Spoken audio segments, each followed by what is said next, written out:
Hello and welcome back to another episode of Hockey Talkie. My name is Clay. Thank you for tuning in. Today was the very first day of the free agent signing period this offseason. It started at noon Eastern, 11 a.m. Central Daylight Time. A day that's pretty eventful every single year, but today was eventful. Cap Friendly put out a tweet showing just how eventful it was just through the first 2 hours of free agency here today compared to last year, and it's pretty mind-boggling. A lot of things happened today, signings, trades throughout the NHL, and so we're going to cover everything that happened that involved the Blackhawks, or at least affected the Blackhawks, because they were quite active today as well. They've been active for the last week or so here, but we're not going to waste any time here. Let's do this. The first thing the Blackhawks did this morning was make another trade because they just can't stop doing that right now. This time they sent restricted free agent defenseman Nikita Zadorov to Calgary in exchange for a third-round pick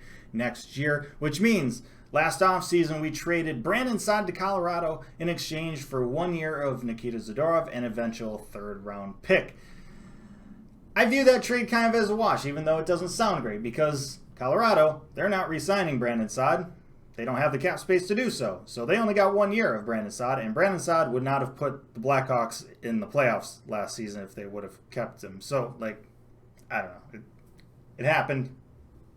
Oh well. And who knows? Maybe that third-round pick ends up being a decent player, kind of like Philip Kurashev, who was picked in the fourth round.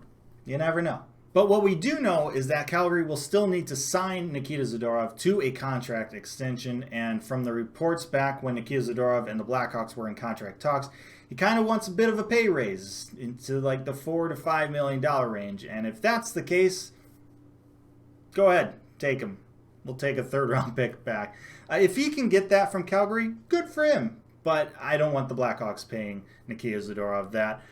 So instead of re-signing Nikita Zadorov, who the Blackhawks did tender with a qualifying offer, they decided to trade him instead and use the potential $4 or $5 million to sign a better defensive defenseman, in my mind at least. Jake McCabe, former Wisconsin Badger Jake McCabe gets signed by the Blackhawks for a 4-year, $4 million contract, a better defensive defenseman in my eyes and in analytics. And the only issue is really he's coming off a fairly major knee injury. So will he return to form? The hope is yes. But pretty excited for what he could possibly bring. And like I said, I think he's a lot better of a value, or at least, what his play has been in the past is a lot better value at $4 million than Nikita Zadorov. No offense to Nikita Zadorov, but I like that move. And speaking of contracts for defensemen, even though we've known about it for a couple of days, it became official today. Seth Jones signing his contract extension with the Hawks. 8 years, $9.5 million per year. That is a hefty contract extension. That is quite the risk. And many say, a little bit of an overpayment, especially at 8 years. Especially considering that Braden Point signed for $9.5 million today, and especially considering that Dougie Hamilton, who some regard as a better defenseman than Seth Jones, signed an 8-year deal with the New Jersey Devils for $8.5 million per year. So yeah, quite the risk, quite the hefty contract there. Hopefully Seth Jones can return to form, because if he doesn't, this could be really bad. The other free agent signing the Blackhawks made today was a 2-year deal with free agent forward Jujhar Kaira, who played for Edmonton. He was a little bit of a bubble player for him, but he's a bottom six type of player, brings toughness, brings physicality, and he's cheap, $975,000 per year. That's a pretty good contract for a bottom six, and we need the physicality, especially with the Nikita Zadorov leaving. So I think this could be a pretty darn good signing for the Blackhawks. He's not going to, dazzle you or do anything special, really, but for a bottom six role, fourth line role, could help, the depth of this lineup. So those are the players the Blackhawks added today, but they also lost a couple players to free agency as well. 3 players to be exact. David Kampf heading to Toronto on a 2-year deal worth $1.5 million per year.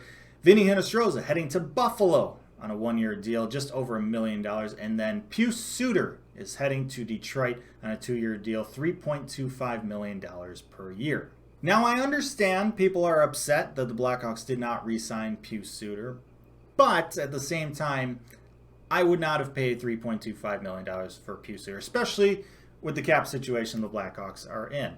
And especially considering that they, traded for Tyler Johnson, and they have Adam Gaudette signed, and they have Kirby Dach, and they have Jonathan Taves coming back. They have a lot of center depth, and they don't need another one in Suter, or at least they don't need another middle six one in Suter. And that's kind of also why David Kampf let go too. Not for $3.25 million. Like, he doesn't really fit in the lineup right now. $3.25 million could definitely be worth it for Detroit, but for Chicago, with how they're shaping up the roster, I don't think it's there, and that's, I think, ultimately why he wasn't re-signed.